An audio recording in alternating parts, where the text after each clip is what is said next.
Hello there, my name is Dr. Ravi Arora, and this is my individual submission on thyroid fine needle aspiration as part of the postgraduate diploma in endocrinology, Module 6. I begin with a prayer. Lord, where we are wrong, make us willing to change, and where we are right, make us easy to live with. By Peter Marshall. The thyroid gland is a butterfly shaped structure located in front of the neck, just in front of the trachea, as shown in the picture. Thyroid FNA refers to fine needle aspiration. FNAC implies fine needle aspiration cytology, which also goes by another name FNAB, where B implies biopsy. It's called fine because a very thin or fine needle is used to do the procedure. When would a thyroid FNA be required?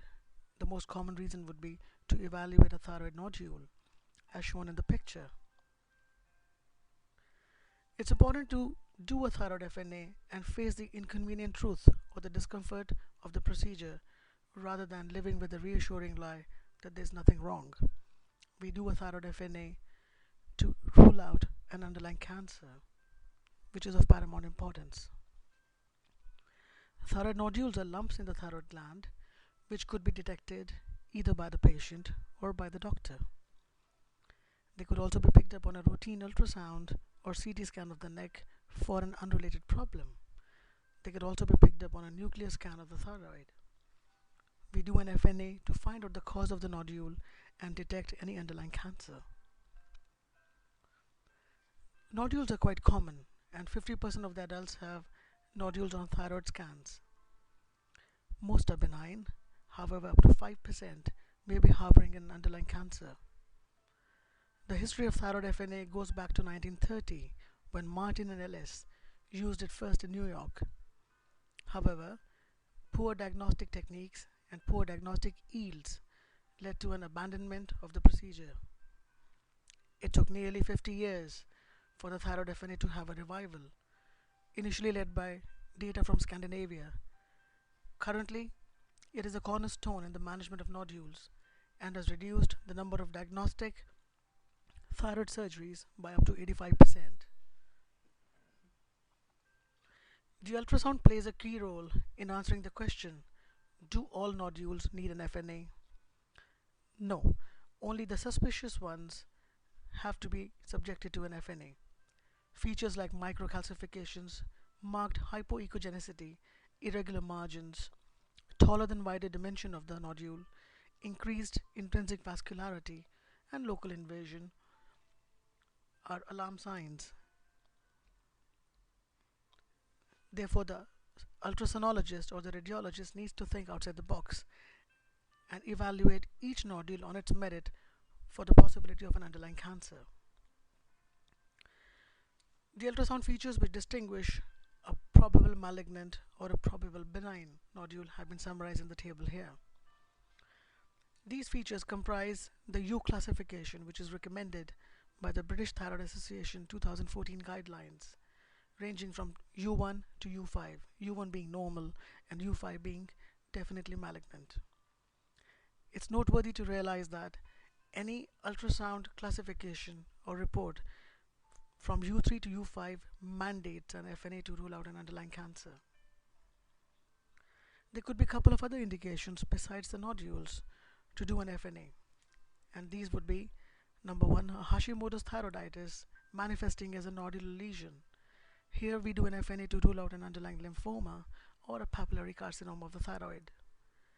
Secondly, diffuse rapid enlargement of the thyroid gland, especially in patients more than 50 years of age, could be suspicious for an anaplastic carcinoma, metastasis, or a lymphoma.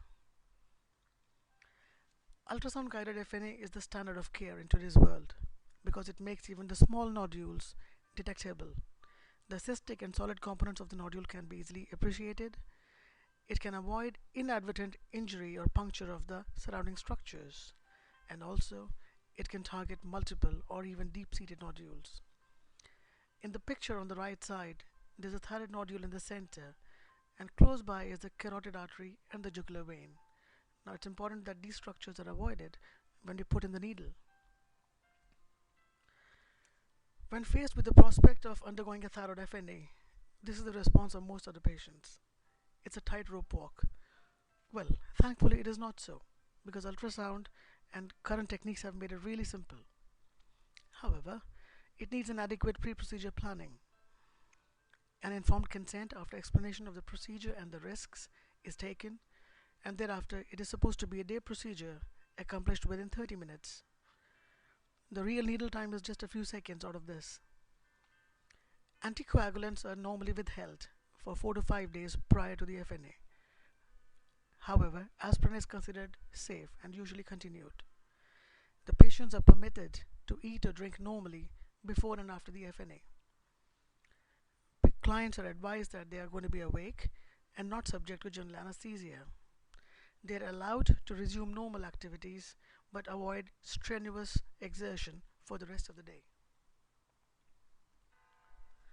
The equipment required is pretty simple: sterile gloves, betadine solution, local anesthetic or ice, containers for cystic fluid collection.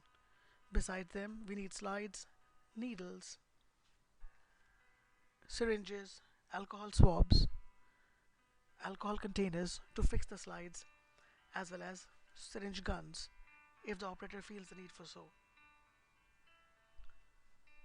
The patient is asked to lie down supine with the neck slightly extended. The overlying skin of the neck is cleansed with 10% betadine, which does the dual purpose of serving as an ultrasound gel. A local anesthetic may be used, especially if multiple nodules are targeted. Some operators prefer to use ice as a substitute for local anesthesia because it not only numbs the area but also causes vasoconstriction, which leads to less hemodilution of the aspirate. Commonly, a 25G needle is used, which is much thinner than the one used to collect blood sample. It may be attached to a 2 to 20 ml syringe with or without a syringe holder, as preferred by the operator. Before aspiration, an ultrasound is performed to localize the nodules, followed by color Doppler to detect any neighboring blood vessels or surrounding structures. The patient is strictly instructed not to swallow, speak, or move the neck during the insertion of the needle, which is going to be just for a few seconds. There are two techniques of needle insertion: parallel or perpendicular to the ultrasound probe.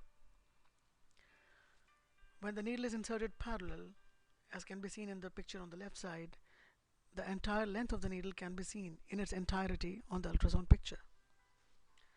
The picture on the right side shows the needle which is perpendicular to the ultrasound plane, and here only the tip of the needle is seen as a pinpoint, as shown in the arrows. Once in the nodule, the needle is jiggled or moved a few millimeters back and forth in order to take a sample of this tissue in the nodule, and then it is taken out. During the procedure, all needle movements can be continuously visualized in real time on the ultrasound, and that's a major advantage. There are two techniques of obtaining the specimen through the needle: the aspiration technique and the non-aspiration technique. In the aspiration technique, the needle is inserted into the nodule, moved to and fro, and suction is applied through the syringe. The suction is stopped before the needle is removed from the lesion, and this procedure is repeated around 5 times before the needle is finally withdrawn. The non-aspiration technique is also called the capillary action. Here the needle is inserted, moved to and fro, and rotated on its axis until a small amount of cellular material collects inside the needle hub. No suction is performed, and this is very useful for hypervascular nodules to reduce the chances of a blood-stained specimen. Limiting the biopsy procedure to about 5 seconds and using the FNA technique without aspiration can minimize the chances of a blood-stained specimen. In my hospital, we prefer to use FNA technique without aspiration as a preferred mode. Each suspicious nodule is approached with a different needle and also stained separately on the slides. After taking out the needle, the FNA material is gently placed in small quantities on glass slides and smeared with another slide. It is fixed in 95% alcohol and thereafter stained in pap smear. The slides are also air dried for staining with a Diff Quick stain. My lab also uses an automated processing method for preparing cytologic specimens. We use SurePath. The syringe could also be rinsed with normal saline solution to obtain any remaining material to be used in cell blocking and subsequent slide preparation. Post-procedure care is pretty simple. Local pressure is applied for 5 to 10 minutes at least, either by the patient or by an attendant. The patient is allowed to sit up, move, talk or drink after the procedure. Usually the patient may be observed for about 30 minutes after the FNA to look for any local problems, especially bleeding. They are instructed to avoid strenuous activity for 1 to 2 days, and thereafter they are discharged with aftercare advice. The patients are advised to follow up with histopath reports in the OPD clinics. Possible complications. Well, thyroid FNA is a very safe, minimally invasive procedure. However, like any other procedure, there could be the chance of some complications, and the most important ones would be bleeding or hemorrhage to start with. This is very less likely in today's world because of ultrasound guidance. If it has to happen, it may just be a small bleeding under the skin or into the nodule and would respond to simple pressure or paracetamol tablets for pain. A local pain may be there for 1 or 2 days, and again this would respond to simple analgesics like paracetamol. We advise clients to avoid aspirin for pain relief because it may interfere with the clotting mechanism. The chances of local infection are minimized by using sterile techniques and alcohol and betadine solutions. The injury to neighboring vessels or trachea is a thing of the past because of the advantage of ultrasound guidance. In rare circumstances, it could still happen. The biggest problem or the biggest possible issue with the thyroid FNA is the possibility of inadequate sampling, which would mandate a repeat FNA at a later date. This could happen in up to 10% of aspirates. And that's where knowledge and experience come face to face, and experience wins hands down. The British Thyroid Association 2014 guidelines classify the FNAC into 5 categories, Thigh 1 to Thigh 5. Thigh 1 is supposed to be non-diagnostic or unsatisfactory sample for cytological diagnosis. It has an underlying malignancy risk of up to 8%, and a repeat FNA is advised. Thigh 2 are the most reassuring ones. These are supposed to be benign lesions, and they just need routine follow for the nodules. Thigh 3A comprises atypical or ATP of uncertain significance or follicular lesion of uncertain significance, which could have an underlying malignancy risk of up to 15%. Here, a repeat ultrasound plus minus an FNA, and if the repeat FNA again shows a Thigh 3A lesion, then a multidisciplinary team meeting is held to decide about the further course of action, including surgery. Thigh 3F lesions imply a possible follicular neoplasm, which with up to 30% risk of malignancy. The clinical action required here would be surgery, especially a diagnostic lobectomy, because FNA cannot detect capsular invasion, and that's why a diagnostic lobectomy would be the minimum required. A Thigh 4 lesion is suspicious for malignancy with up to 70% chance of cancer, and here also surgery is recommended, minimum a diagnostic lobectomy or a total thyroidectomy. Thigh 5 lesions are frankly malignant. Nearly 100% of them have malignancy risk, and here total thyroidectomy is the standard procedure which is recommended. In conclusion, thyroid FNA is a very safe and commonly performed, minimally invasive OPD procedure. It has a potential to detect underlying cancer and also avoid unnecessary thyroid surgery. There is no substitute short of surgery for thyroid FNA, and this is very important to understand because an ultrasound can suggest if the nodule is probable benign or malignant. However, FNA can distinguish if this particular nodule is benign or has a malignant risk. I would like to show a video of the procedure from Cleveland Clinic, which has been posted on the YouTube.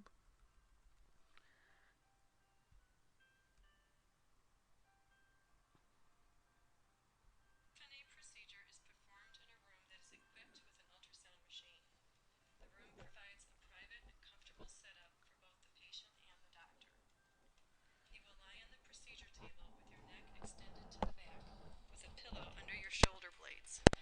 This position can be adjusted to make you comfortable if you are unable to lie flat or extend your neck. Your doctor will confirm the location of the nodule before starting the procedure. The ultrasound probe will also be covered with a special sleeve to maintain cleanliness. The skin over the nodule will be cleaned with alcohol swabs. Your skin will be numbed using a numbing spray or ice to lessen pain during the procedure. You may feel a little pain during the procedure as the needle penetrates the skin. Once the needle goes through the skin, some people experience a little pressure at the neck, the back of the head, or behind the ear. Other than that, most patients do not feel pain. As the FNA begins, your doctor will ask you not to swallow or talk so that your thyroid doesn't move. The doctor will insert the needle through the skin, targeting the thyroid nodule that is seen on the ultrasound screen. The needle that is used is thinner than the needle used when you have a blood test. The needle is inserted for only a few seconds, and then it is taken out. The needle is usually inserted into the nodule 2 or 3 times to make sure the doctor has collected a good sample. The doctor obtains sample cells from a thyroid nodule in order to examine them for cancer. In certain conditions, an FNA may be performed on neck lymph nodes for the same reason.